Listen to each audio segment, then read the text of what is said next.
Assalamualaikum warahmatullahi wabarakatuh. Alhamdulillahirabbil alamin wal 'aqibatu lil muttaqin wa la udwana illa 'alal zalimin. Subhanaka la 'ilma lana illa ma 'allamtana innaka antal 'alimul hakim. Wa la haula wa la quwwata illa billahil 'aliyyil 'azim. Qala rabbi shrah li sadri wa yassir li amri wahlul 'uqdatam min lisani yafqahu qawli, amma ba'd. Namanya kita sama-sama terus merapatkan syukuran yang tidak terhingga kepada Allah Subhanahu wa taala. Dan dengan kekuatan dan inayah berikan nasib, berikan peluang untuk kita istiqamah ibaratkan rumah Allah Taala ini dalam jamaah Islam dan juga sama-sama duduk di majlis ilmu seperti ini. InsyaAllah mudah-mudahan Allah Subhanahu wa taala akan beri keberkatan insyaAllah. Nabi sallallahu alaihi wasallam bersabda dalam hadis dalam riwayat Muslim, "Majtama'a qaumun fi baitin min buyutillah yatluna al-kitaba wa yatadarrasuna bainahum illa nazalat 'alaihim sakinah wa ghashiyahumur rahmah wa haffat malaikah wa dzakarallahu fi man 'indah."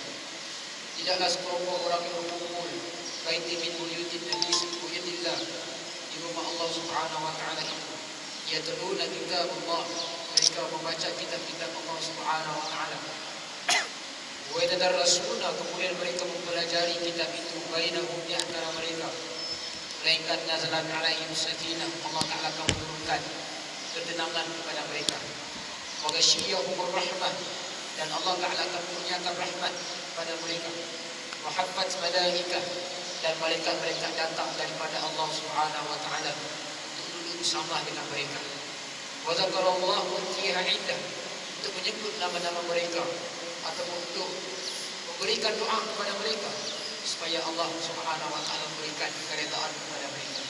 Hadis ini hadis riwayat Muslim, hadis yang sahih. Kata ulama, yatadarrasuna itu bagaimana sebenarnya? Yatadarrasuna itu mereka yang mempelajari adalah membawa maksud mereka istiqamah. Mereka tetap mempelajari kitab-kitab Allah Subhanahu wa taala, majlis-majlis ilmu dalam keadaan berkala ataupun berterusan.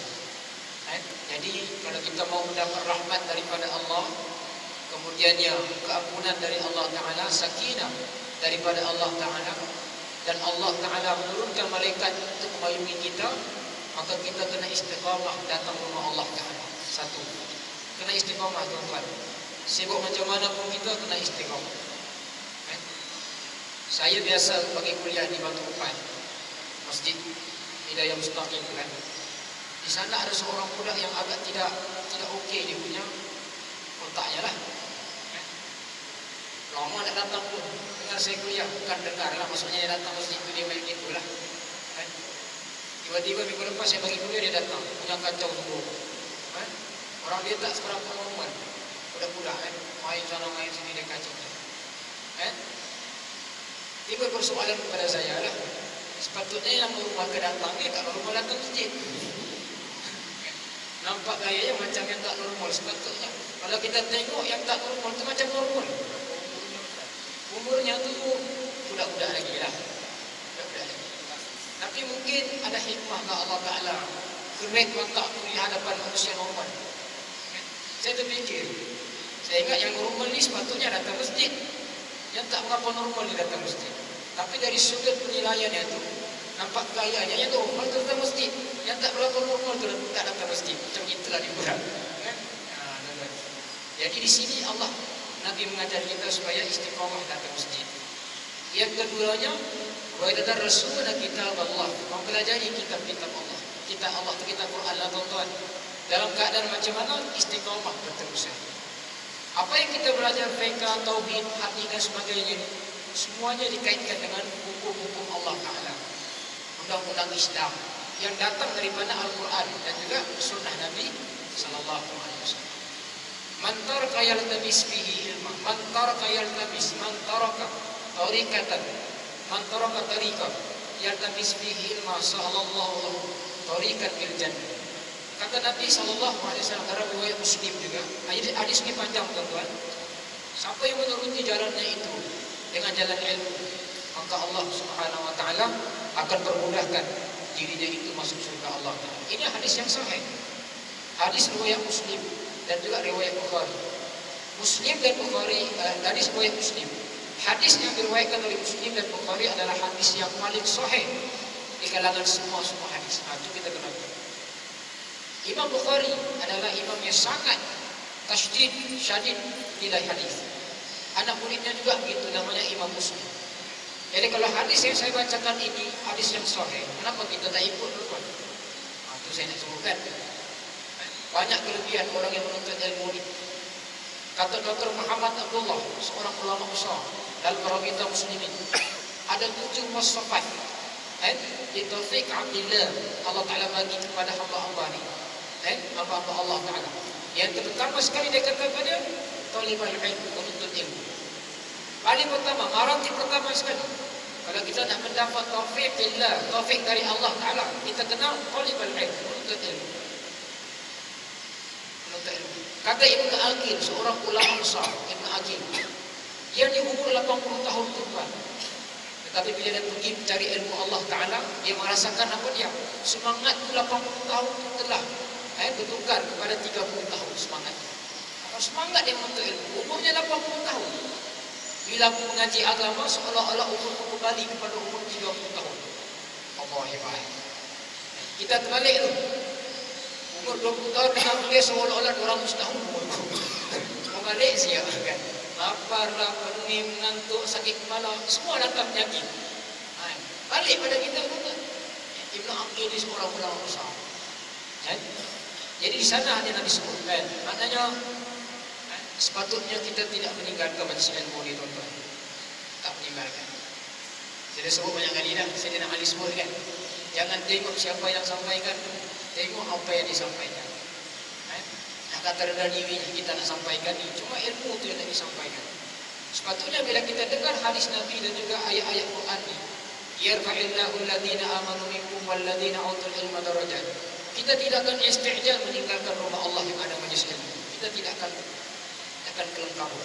Melainkan kalau ada kematian, kalau kita punya keuzuran dan sebagainya, duduklah tuan-tuan. Duduk dalam majlis ilmu, bukan lama pun. Paling lama pun 2 jam, kan wajib tu. Ustaz Das'ad, ramai datang alhamdulillah. Ustaz Das'ad ni pengajian saya tu di kampus, cuma dia tinggi sikit lah pada saya. Walaupun rendah tu aku tinggi sikit daripada dia, tapi dia punya pengajian dia tu tinggi sikit. Saya tengok gambar tu, saya terfikir, sepatutnya majlis ilmu seperti ini kita tidak menengok watak tuan-tuan. Kalau kita mengatakan kita ni nak macam dia, tidak. Siapa saya sampaikan sepatutnya orang ramai itu, siapa saja dia keramai. Tak kira siapa. Kerana apa? Kerana orang yang menyampaikan itu isi kurma. Isi yang disampaikan, kata Sayyidina Ali. Ra'ah, menampak apa yang disampaikan. Ini kita tengok, geng-geng kita datang, kita pakat datang.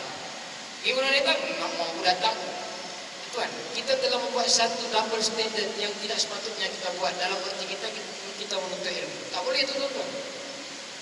Siapa saya sampaikan ilmu kena datang. Tak kira dia tu artis ke, tak artis ke, popular ke, tak popular ke. Dalam istilah menuntut ilmu tidak ada istilah popular. Saya sebutkan awak. Ilmu bukan populariti. Ilmu adalah mutiara al-hikmatul dallatul mu'min, kata Nabi. Yang mesti kita ambil ilmu itu. Tak kira siapa-siapa pun yang sampaikan. Ballighu anni walau ayat wa ana haddatsu an bani Israil. Lawan kadzdzaba alayya muta'ammidan falyatabawwa maq'adahu minan nar. Kata Nabi, sampaikan daripada aku walaupun satu ayat. Siapa saja yang sampaikan. Jadi sepatutnya siapa-siapa sampaikan kita telah hadir dalam keadaan kita tidak ada keuzuran. Ini bukan di mana ni? Bagi cepat habis masa. Habis juga masa. Jadi kita sambung perbahasan dari kita. Saya minta maaf mungkin ada orang baru lagi dan sebagainya yang mungkin tak tahu mana ujung mana pangkal. Minggu beberapa baru-baru ini kita telah sampaikan perbahasan hadis tentang al-Islam, al-Iman, al-Ihsan. Dan hadis ini adalah hadis yang mutawatir. Dan saya ulang sekali lagi, apa makna hadis mutawatir? Hadis yang diriwayatkan oleh ramai para sahabat. Dia di sana ada khilaf di kalangan ulama muhaddisin, berapa orang. Tapi kata ulama hadis yang lain, sekurang-kurangnya 7 orang yang meriwayatkan hadis itu bainas sahabat, di kalangan sahabat Nabi. Hadis tentang Islam, iman dan ihsan ini 8 orang meriwayatkan hadis. Ibnu Umar, Abdullah bin Mas'ud, Ibnu Abbas, Abu Dzar Ghifari, dan juga Sayyidina Umar, itu sahabat-sahabat Nabi. Dan hadis mutawatir, hadis yang tidak mungkin hadis itu dia punya matan rosak, dia punya sanad rosak, tidak mungkin. Karena apa? Karena hadis mutawatir diisi oleh penyambung mulut yang sangat sekah, yang dia boleh dipercayai, yang tidak buat dosa, yang sabit, yang dhabit, yang tidak ada syaz, yang tidak lupa dan sebagainya. Itu hadis mutawatir. Dan hadis mutawatir antara hadis yang duduk di antara martabat yang paling tinggi sekali di antara hadis-hadis Nabi yang lain. Dan antara hadis mutawatir yang lain adalah yang saya sebutkan tadi, man kazzaba alayya muta'ammidan falyatabawwa maq'adahu minan nar. Itu hadis mutawatir. Siapa menipu atas nama aku, Allah Ta'ala akan sediakan tempatnya di api neraka Allah. Itu hadis mutawatir. Sebab tu tuan-tuan, saya sebut awal-awal, lama dah aku sebut ni, aku ulang lagi. Jangan kita pandai-pandai menipu atas nama Nabi. Sebab hadis yang Nabi pesan itu hadis yang mutawatir, bukan hadis sahih, hadis hasan. Hadis mutawatir ni tinggi lagi daripada hadis sahih, hadis hasan, ataupun hadis-hadis yang lain. Kata Nabi, man kazzaba alayya muta'ammidan, siapa menipu atas nama aku, Allah Ta'ala sediakan api neraka tempatnya. Sebab tu kita jangan pandai-pandai sebar hadis yang bukan sebenarnya hadis, tapi kita letak nama Nabi. Senang-senang ya letak nama Nabi, jangan. Bahaya. Kenapa? Karena fal yatabawwa, kalau sufa itu jaminan dari Nabi. Fal yatabawwa, siapa yang menipu atas namaku, api neraka tempatnya. Kalau kita kata hadis Nabi, sebut riwayat mana? Siapa dia punya perawi? Kalau boleh nak ringkaskan, sebut riwayat. Kita boleh rujuk. Jangan Nabi sebut begini, Nabi sebut begini. Tak boleh, tuan-tuan. Banyak kita tu pandai-pandai sebut nama Nabi. Kita mengajar hadis pun tidak. Nabi pesan kita supaya kita sentiasa begini-begini. Tengok riwayatnya macam mana. Jangan kita pandai-pandai. Takut nanti hadis itu tak ada, kita pandai-pandai. Tak. Itu selingan, tuan-tuan. Takut nanti macam-macam kita buat lagi lepas ni. Letak tu hadis Nabi SAW.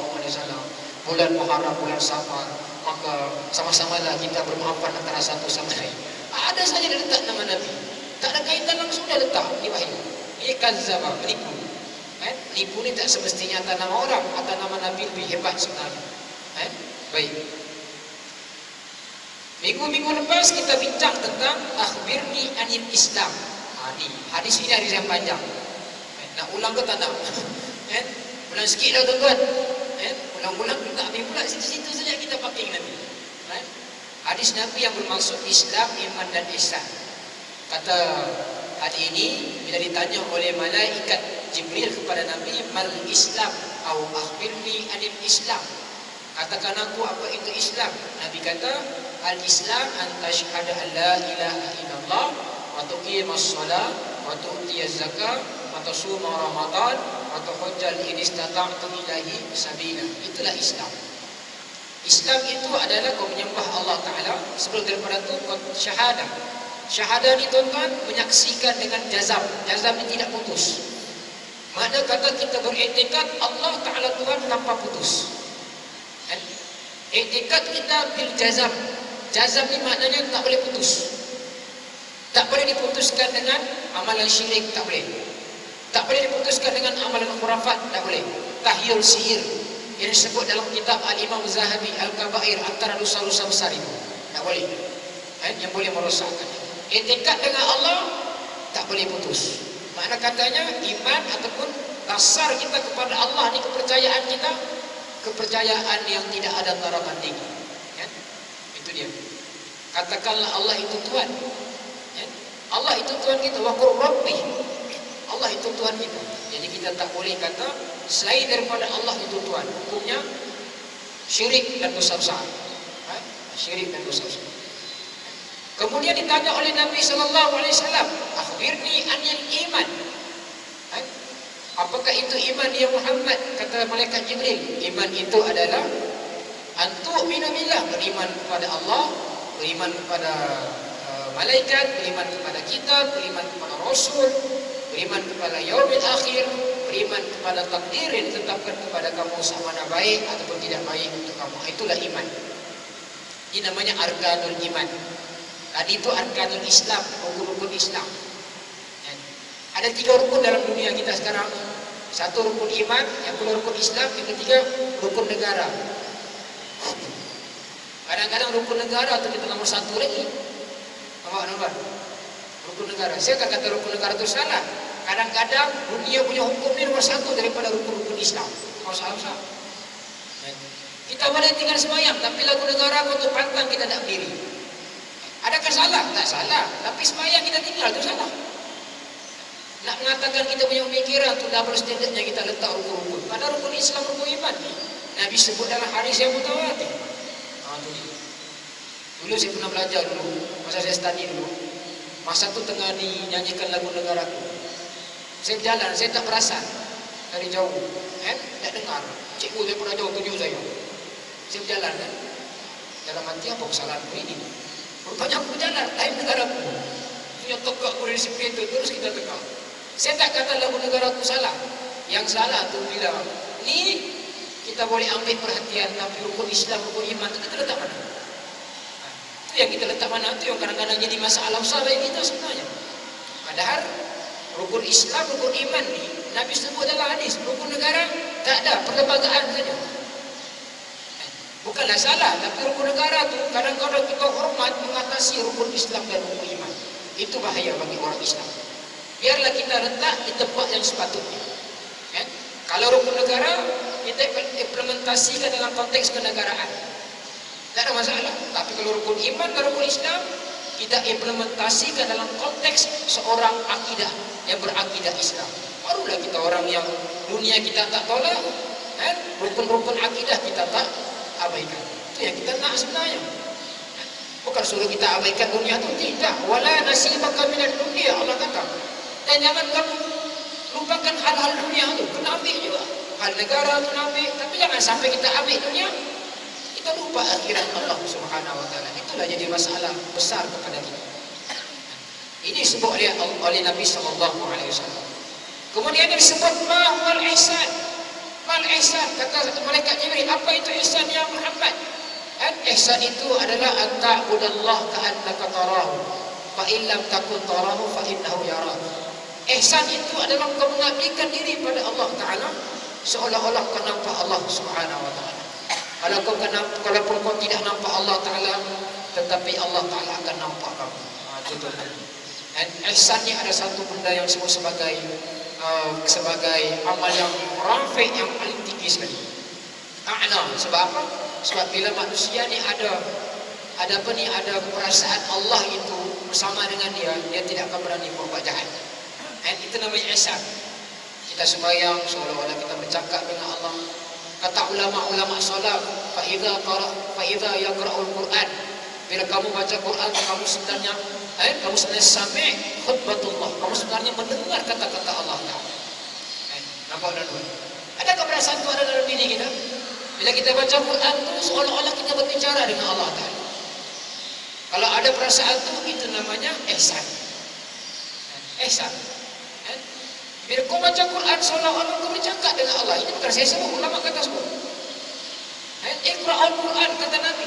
Bacalah Quran, kerana Quran itu adalah akan menjadi sahib syafaat kepada kau di akhirat kelak. Jadi kita baca Quran itu tuan, kita rasa kita berbicara dengan Allah Ta'ala. Khutbah dari Tuhan, itu Allah Ta'ala. Kalau kita baca Quran kita ada perasaan tu, alhamdulillah, sekurang-kurangnya adalah ihsan tu. Kalau kita baca Yasin saja, kemudian sadaqallahul azim, tak ada apa kita baca, malah begitu ya. Saya ingat banyak benda lagi kita kena perbaiki. Jadi satu benda ada 7 perkara sebut tadi oleh ulama kan.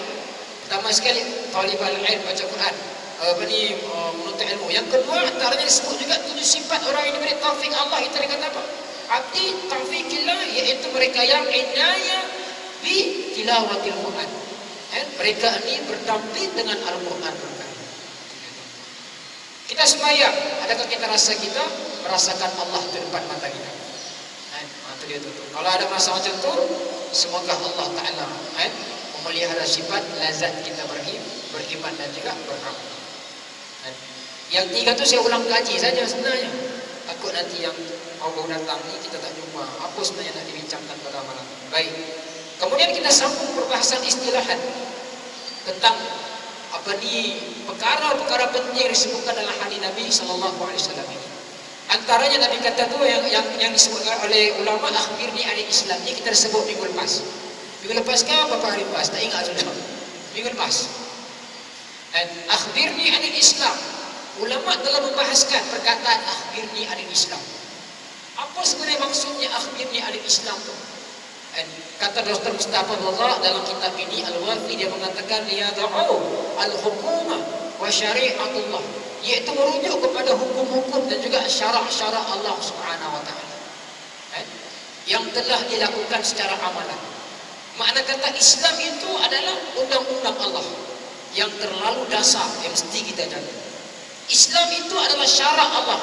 Apa makna syarak? Undang-undang lah tuan-tuan. Undang-undang ataupun dalam istilah kita ni, istilah moden ni bodoh ni sepadan, undang-undang. Hudud itu tak semestinya potong tangan.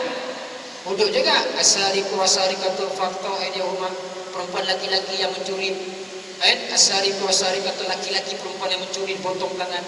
Azaniyatu wazani fajidlaku mi'atan jalda minhu mi'atan jalda, penzina laki-laki, perempuan yang berzina, laki-laki yang berzina akan disebat 100 sebatan. Itu juga hudud.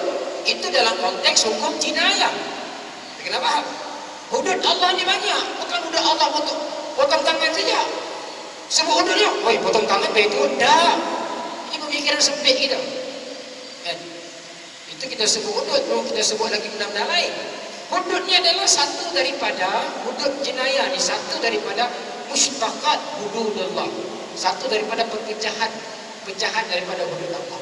Hudud Allah ni anything yang kita buat dalam konteks hudud Allah, itulah hudud Allah. Sembahyang hudud Allah. Hudud Allah ni undang-undang Allah. Man taraka as-salah fa innahu ja'ir. Siapa yang tinggalkan sembahyang dia penjenayah. Apa sebab orang panggil kita penjenayah? Sebab kita buat baik ya? Tak. Sebab kita sembahyang kan? Tidak. Sebab kita buat orang, bantu orang? Tidak. Sebab kita langgar undang-undang. Orang panggil kita penjenayah. Betul Haji? Orang panggil kita penjenayah? Tak ada kita buat baik orang panggil kita penjenayah. Tak ada. Kalau kita buat jahat orang panggil kita penjenayah. Macam tu juga dalam konteks Islam. Dalam konteks Islam ni banyak jenayah juga tuan-tuan. Tak sembahyang jenayah. Halal dakwah jenayah. Tu lagi besar jenayahnya. Halal buat baik jenayah. Wa man a'rad an zikri fa innahu ma'isyatan dhanka. Allah menyebut dalam Quran, siapa yang jadi penghalang ataupun siapa yang membuat orang itu menoleh dan dia menoleh daripada peringatan Allah, bila dia mati nanti Allah Ta'ala akan siksa dia. Kenapa jadi disiksa? Siksa ni datang sebab kita langgar perintah. Kan kalau kita buat jenayah kan hukum kanun keseksaan, mati mandatori contohnya lah kan, sebat 100 sebatan, diseksa tu sebab dia buat jahat tu. Dalam konteks Islam itu juga bezanya. Kita masuk neraka bukan masuk penjara, masuk neraka. Hebat lagi siksaan, syadidul iqab, syadid, siksa yang sangat besar.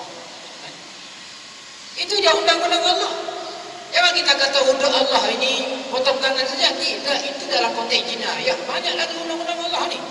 Berkisar dengan 3-5 hukum tu kan.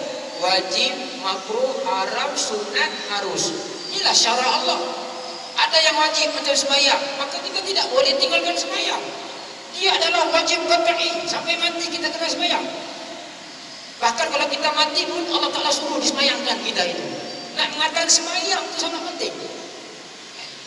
Contoh kalau kita buka kitab Imam Zahabi, kitab Kabair, banyak hadis Nabi yang sahih yang disepakati oleh imam-imam utamanya Imam Zahabi. Dan Nabi kata sesiapa yang meninggalkan sembahyang dia kafir. Kafir tuan-tuan. Makna kata tegasnya peringatan Nabi kepada orang yang tinggalkan sembahyang. Bahkan kalau kita melewat-lewatkan sembahyang pun sudah dikatakan berdosa besar. Itu perbahasan yang agak syadid. Nak menegaskan kepada kita sembahyang itu penting. Itu hudud Allah. Tutup aurat hudud Allah, minum arak dilarang hudud Allah. Mengumpat tangan, hudud Allah. Itu semua hudud Allah. Menyerupai laki-laki perempuan, hudud Allah. Apa benda yang Allah haramkan, yang termasuk dalam lingkaran amar bil ma'ruf wa nahyi 'anil munkar, tilka hududullah, kata Nabi Muhammad. Itulah undang-undang Allah Taala. Itu dia. Kita jangan sepikan pemikiran kita ni. Bila itu hudud Allah ya potong tangan. Tidak. Hudud Allah ni apa saja kita buat, itulah hudud Allah. Naik haji, hudud Allah. Hudud ni ambil daripada perkataan had. Had itu batasan. Had ni bahasa Arab. Orang Melayu pinjam sampai sekarang tak balik-balik. Kan? Had 90 kan. Kalau kita lalu kawasan sekolah, had 30 km. Had tu ambil daripada bahasa Arab. Bahasa Melayu ni bahasa yang katakan sebagai bahasa campuran satu alam semesta. Semua masuk. Quran masuk, Sanskrit masuk, jadi apa ni, Portugis masuk, itu jadi bahasa Melayu. Dan bahasa Melayu antara bahasa yang paling mudah dipelajari. Oleh kawan-kawan kita, orang-orang Pakistan, contoh kita pakai Pakistan, datang daripada Pakistan duduk sini 3 bulan je dah boleh cakap Melayu sudah. Nak masuk universiti pun. Kita pergi sana nak pasang wudu 30 tahun dulu sampai mati tak boleh faham. Kita pinjam had tu. Apa makna had? Batasan. Had. Dan jamak taksirnya hudud.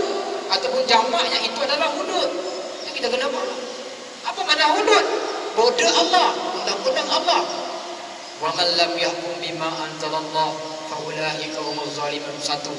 Wa man lam yahkum bima anzalallah fa ulaika humul fasiqun. 2. Wa man lam yahkum bima anzalallah fa ulaika humul kafirun. 3 Allah sebut dalam Quran. 3 golongan ni Allah bagi gelaran rasmi dalam Quran. Dapat mandat tu dah.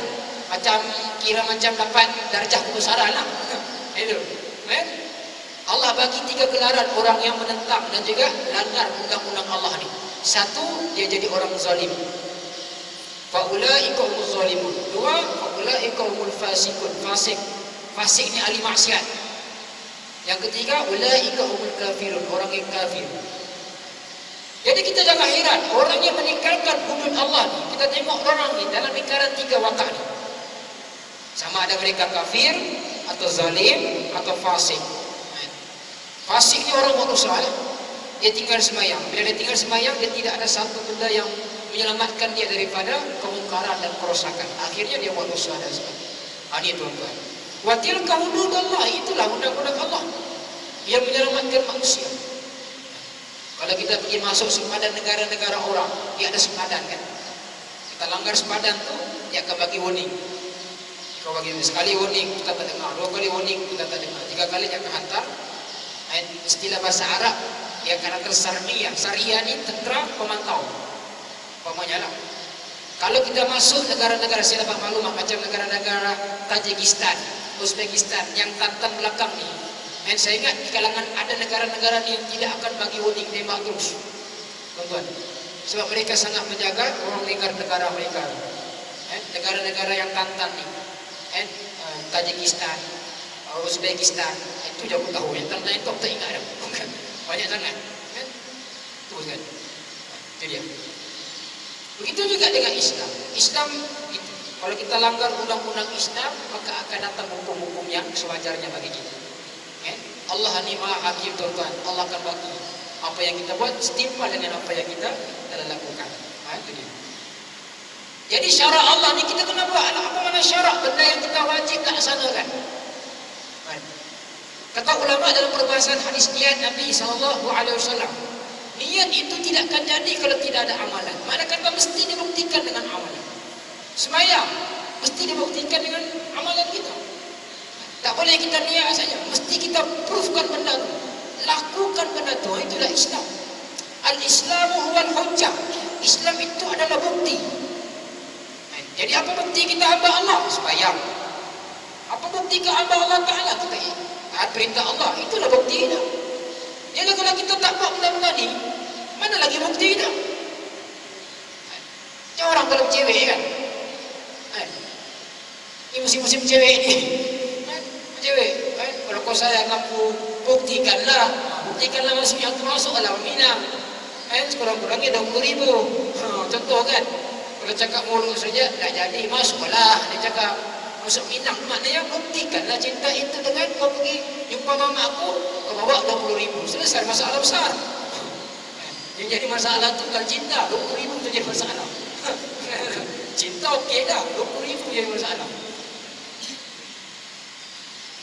Kata Ustaz Azhar, kalau orang tu soleh, hafiz Quran lagi dia menghafal Quran hebat, dia orang yang soleha, pandai masak pula, pandai jahit pula, 50,000 aku sanggup, dia kata. 50,000 aku sanggup. Ustaz Azhar, ya memang bukti dah, cukup 4 kotak. Kalau sunnah ada 5 juga dia tambah. Ustaz Azhar, saya biasa bagi dengar kuliahnya di masa saya belajar di Semenanjung, saya dengar kuliah. Sekali hadir 40,000 orang hadir tu. 40,000 orang penuh mesti insya-Allah tu. Sejuknya ikut insya-Allah mesti Sultan Salahuddin tu jadi tak sejuk. Kan? Jadi tak sejuk. Biasa orang bagi kuliah di setengah dia datang insya-Allah penuh ruang. 2 tingkat mesti insya-Allah untuk hotel terbesar di Asia Tenggara tu penuh tuan-tuan. Kan? Betul orang-orang sana ni, tapi saya tak heran lah orang-orang Selangor ni. Dengan kuliah subuh kan macam kuliah maghrib punya ramai. Hebat.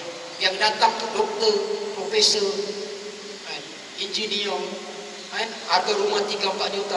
Saya pernah bagi kuliah di Gidi Aisyah Alam di rumah orang-orang muda. Kita datang tu Allahu Akbar, rumah bapak suami, kereta semua, ya Allah, mata pelalang punya pasal. Nak mengatakan mereka ni makin kaya, makin dekat dengan Islam. Dia buktikan kekayaannya dengan dia mengabdikan diri pada Allah Ta'ala. Tak menjadi penghalang untuk dia dekat pada majlis-majlis. Bila saya buka dermah ada bagi 1,000, tip tunai ada bagi cek dan sebagainya. Ada yang kawan saya tu dibagi kereta tu. Bagi kereta, Ustaz, saya nak pandai ceramah Ustaz. Ustaz ambillah kereta saya ni. Bagi kereta tu. Bukan bagi kuda-kuda yang masuk 50 sen depan pampir tu. Kan? Mau kita saja tak gerak-gerak. Kan? Ibaratnya tu. Ya, dia bagi. Kawan saya dapat dia guna untuk perjuangan dakwah. Mana tahulah bila dia mati nanti kereta tu jadi bukti dia membantu Islam dengan buktinya tuan-tuan. Itu dia. Lepas tu kita jangan halang Islam ni. Bantu Islam. Intang surullah yang suruhkum wa yasabbit aqdamakum. Kau bantu agama aku, kata Allah dalam Quran, surah Muhammad ayat 7, aku bantu kamu. Wa yasabbit aqdamakum. Bukan aku bantu saja, aku teguhkan kedudukan kamu. Makna teguhkan kedudukan itu apa dia? Boleh jadi Allah bagi kita rezeki. Allah bagi kita ni, Allah bagi yang tak disangka-sangka. Itu kita kena faham. Dengan sebab, dengan syarat, kita kena yakin pertolongan Allah Ta'ala. Jadi, jangan kita berpura-pura di hadapan manusia dan juga di hadapan Allah Ta'ala. Istiqamah dan ikhlas insyaAllah. Kemudiannya, antu'minu billah. Kalau kamu beriman kepada Allah Ta'ala. Maksudnya sini beriman macam mana? Beriman ini kata ulama iaitu bahasanya adalah tasdik. Tasdik ini kita benarkan. Apa saja apa yang Allah buat kita membenarkan. Sami'na wa ata'na wa la sayna. Wa la sayna wa la sayna. Dengar dan taat dan kita tidak ingkar perintah Allah Taala. Itu dia. Kenapa kita membenarkan segala apa yang Allah Taala buat? Kalau kita buka kitab Mazayani, ini orang yang Syekh pernah berfatihahkan.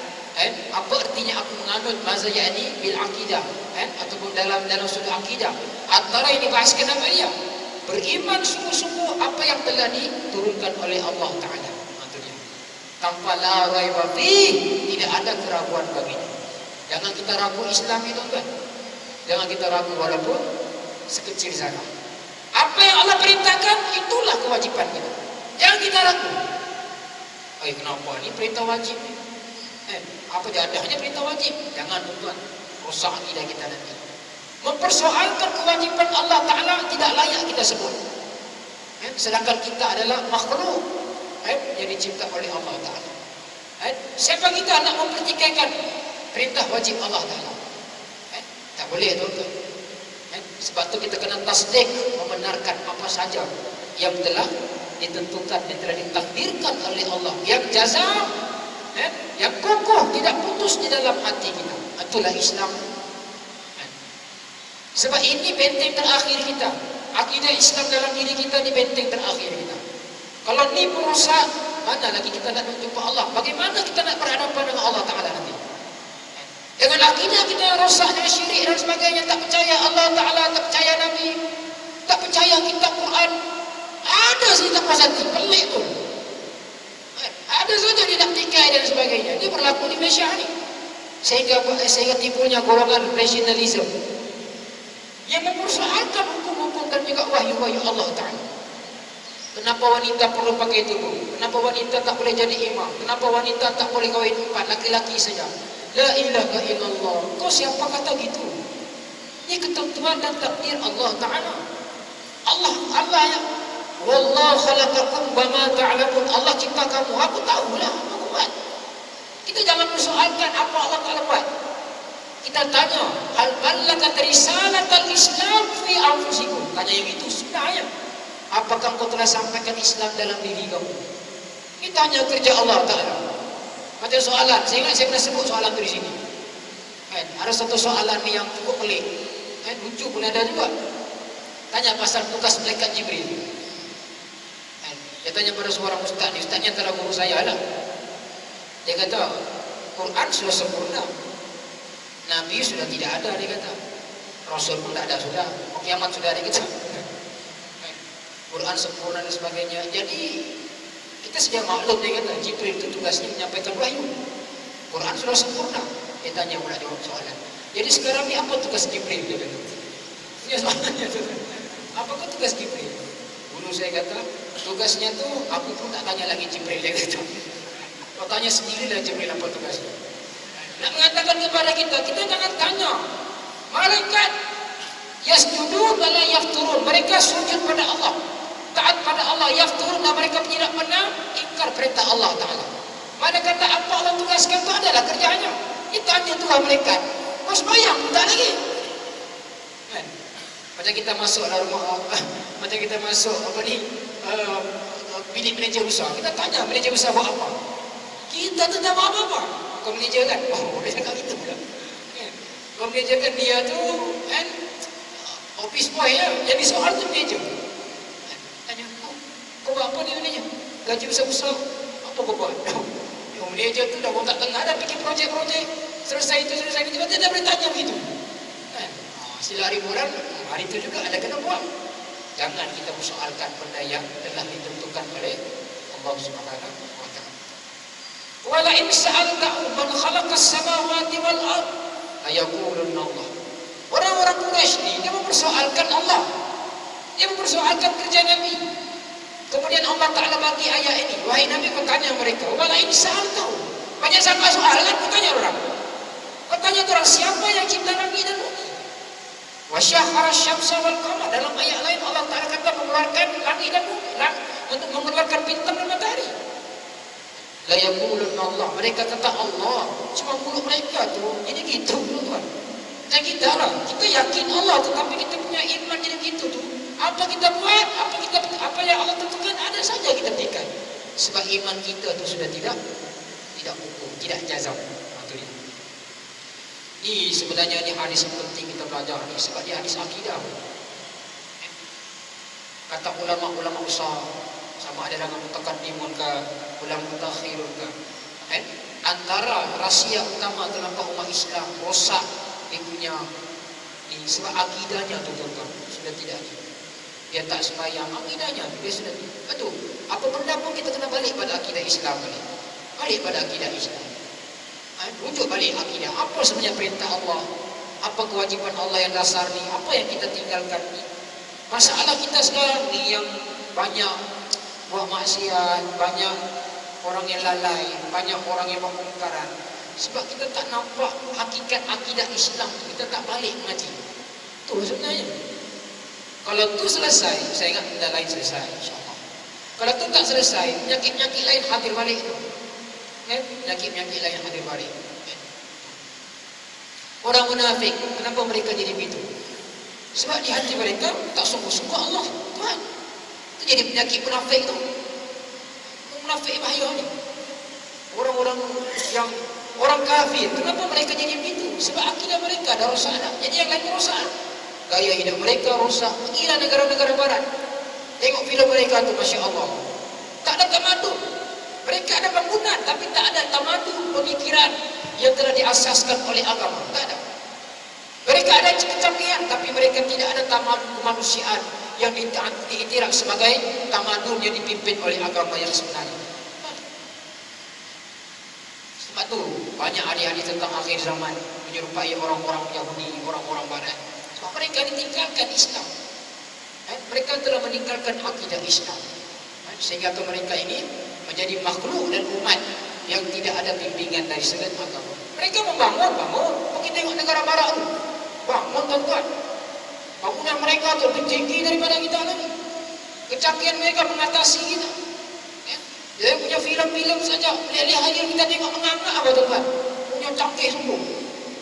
Dengar kuliah tidur. Tengok filem menganga. Punya khusyuk tawaduknya kita. Kan? Kita boleh cerita filem tu macam tu. Dengar kuliah kita diceritakan. Tak tahu apa dengar. Kita tengok punya canggih. Tapi mereka tidak ada tamadun Islam. Yang ini disebut oleh Ibn Khaldun dalam kitab Muqaddimah. Saya ingat kita kalau kita jumpa kitab tu kita kena baca. Aqimatud Daulatul Islamiyah fi Aqimatud Daulatul Islam.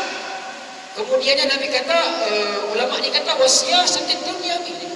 Bina Islam dalam kehidupan seharian dan juga wasiyasatud dunyawi dan memerintah suasana itu dengan Islam. Ini tak ada.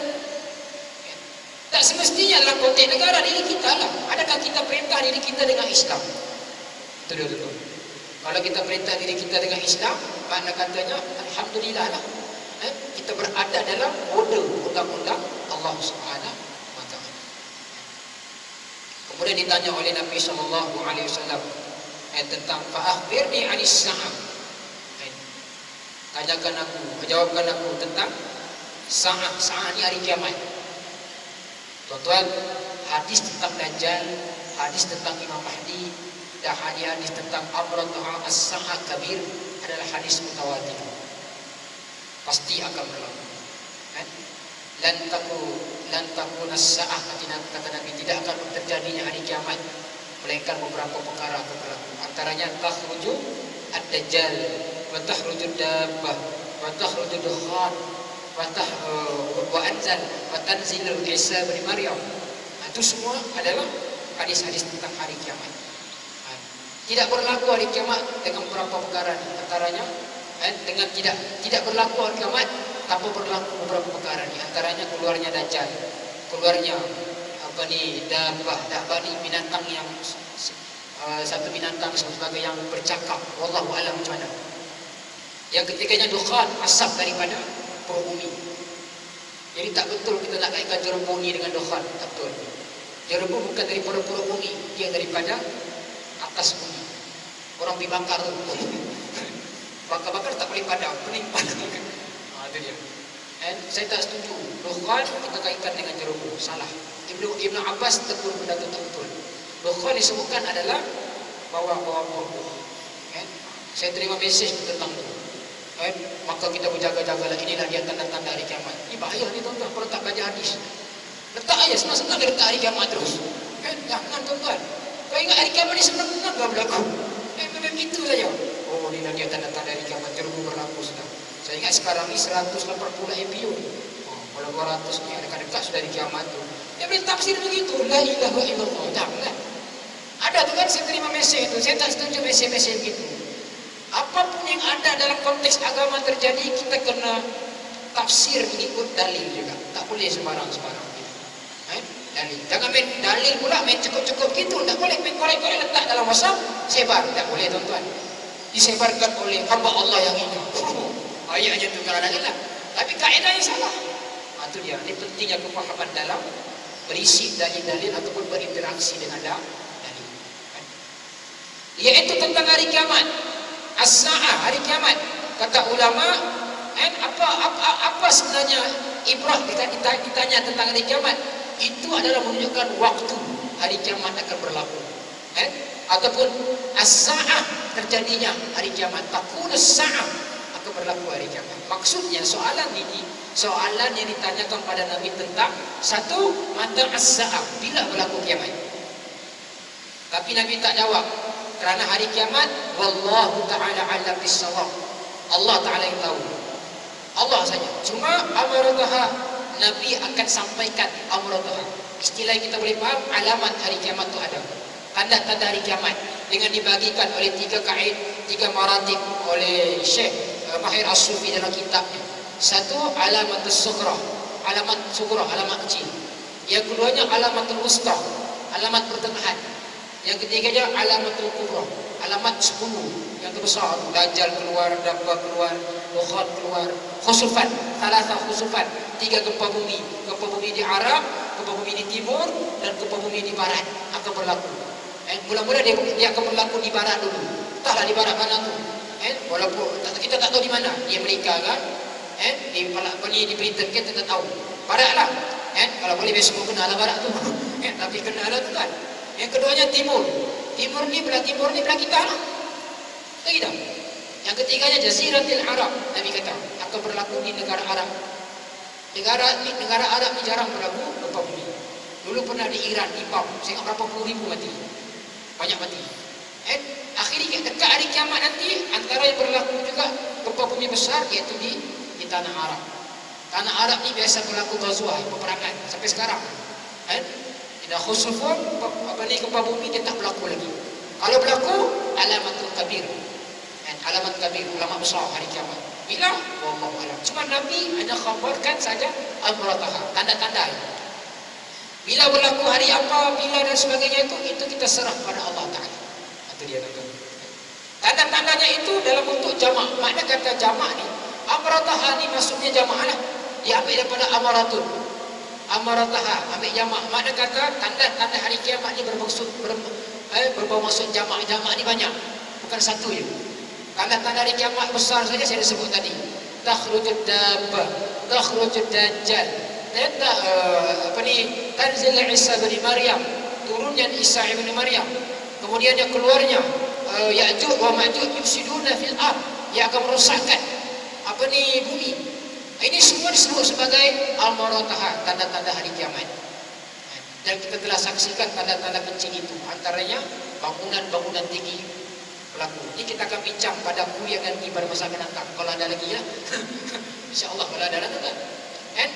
Kita nampak sekarang ni tanda-tanda hari kiamat yang agak kecil, antaranya orang ramai meninggalkan sembahyang. Itu disebut juga dalam perbahasan ulama. Orang-orang ramai lebih mencintai dunia. Kemudian yang mengejar kepada kekayaan, membina bangunan-bangunan tinggi. Kemudian yang anak derhaka kepada ibu. Itu semua adalah tanda-tanda mukadimah kepada hari kiamat. Sehingga benda ni depan mata kita jadi dah. Sebab tu kita dikenal sebagai umat akhir zaman, umat akhir zaman. Khatimul ummah, penutup segala ummah. Tak ada dah sampai daripada ni lagi. Itu dia tuan-tuan. Jadi di sini disebut oleh ulama bila menyebut tentang akhirnya ahli Islam itu tanda-tanda hari kiamat. Yang mana tanda-tanda itu disebut oleh ulama adalah tanda-tanda yang zahir. Zahirnya kita nampak. Yang hari ini kita nampak, tengah-tengah nanti, dan alamat kabir, alamat akhir nanti akan nampak juga. Yang itu, kata ulama, perbahasan Nabi-Nabi yang sahih, orang-orang saleh tidak hidup sudah zaman 10 akhir, alamat besar, antaranya 10 itu. Dan Nabi minta kepada kita, selepas daripada kita beribadah ke sembahyang, kita doa kepada Allah Ta'ala. Antara doa ajaran Nabi tentang hari kiamat ni, Allahumma inni a'udzubika minal fitnatid dajjal, minal masih fitnati minal masih dajjal. Nabi ajar dalam hadis yang sahih. Kenapa? Kerana bila kita hidup zaman dajjal ni tuan-tuan, bukan senang kita boleh mengelak daripadanya. Ini perbahasan dari sudut alamat besar hari kiamat. Ini menariknya ni kalau kita buka kitab An-Nihayah yang dikarang oleh Al-Imam Ibn Katsir rahimahullah ta'ala alaihi. Jadi tuan-tuan dimati Allah Subhanahu wa taala, sekadar itulah dulu kita berhenti kepada amarataha as-sa'ah, tanda-tanda hari kiamat. Akan datang nanti kalau terganti-ganti lagi kuliah ni, aku mari lagi sekali, kita akan sambung insyaallah. Ma asabaka min hasanatin min Allah wa ma asabaka min sayyi'atin min nafsi. Bismillahirrahmanirrahim. Allahumma fa'al wa 'allamtana wa 'allimna bima yanfa'una wa zidna 'ilma. Rabbana atina fid dunya hasanah wa fil akhirati hasanah wa qina 'adzaban nar. Sallallahu ala Muhammadin karim wa ala alihi wa sallam. Alhamdulillahirabbil alamin. Assalamualaikum warahmatullahi wabarakatuh.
أشهد أن لا